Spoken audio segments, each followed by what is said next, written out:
I didn't have too much this morning, but we only found out about what the assignment was this morning, and I was kind of thinking, oh, what am I going to say and everything.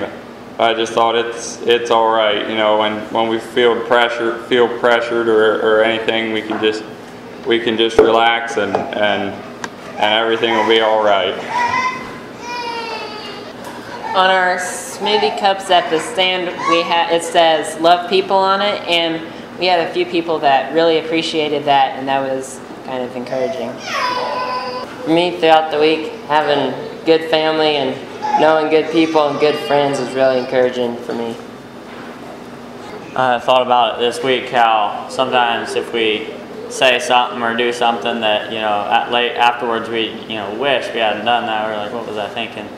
And, you know, we feel like beating ourselves up for it, but everyone does that sometime or other. And I thought about it how, you know, the next day you think about what you did and be a little more careful, and, you know, just pretty soon you've forgotten what you did. And, you know. I think it was last week or the week before I came across the verse, "Whatever a man sows, he shall also reap." And that's been running through my mind a lot lately. With the older ones gone, I had to do the chores, and I knew that I had done them before, and I knew how, so that encouraged me. Not long ago, we started reading a book at bedtime, and it's called "Whom Shall I Fear?" And it's about the Anabaptist family, Pearson and Claudine Muller, and they had to leave their home, their nice home, and I can't remember the town's name, but because of persecution. And sometimes she would start fearing a lot that, you know, what if here they'd catch me, would I be able to stand?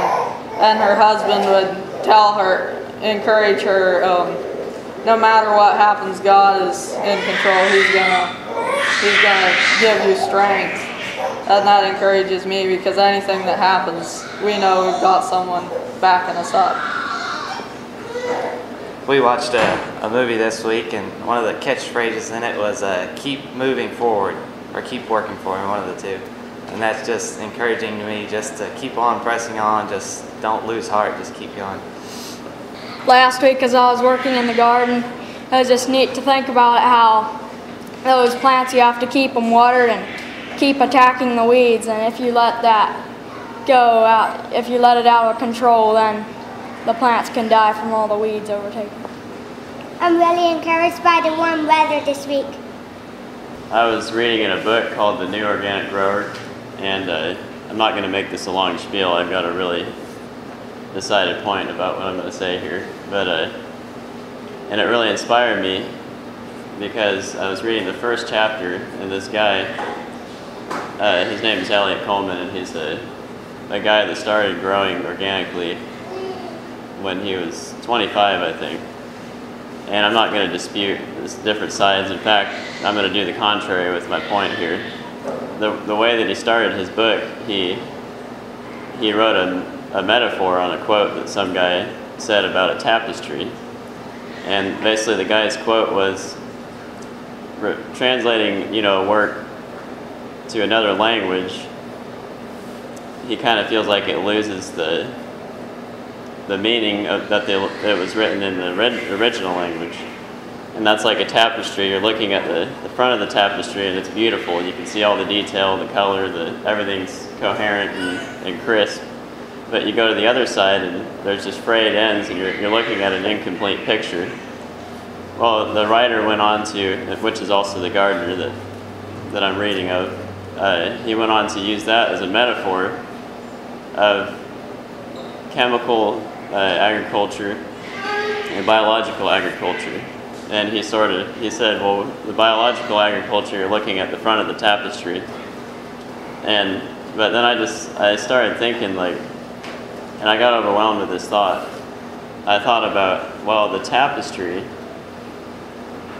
the Christian looks at the creator of the tapestry, not, you know, you got the guys looking at the back and the guys looking at the front. They get in disputes, and they dispute that, well, we're right because we're looking at this side of it, you're wrong, you know, and vice versa. But the Christian looks at the creator of the tapestry. And I was encouraged, like, and this isn't a new thought to me. I'm ongoingly inspired by agriculture and gardening and how God speaks to us through that and teaches us about our wills and our, things that we fight in our lives that are much like a garden with weeds and all these things.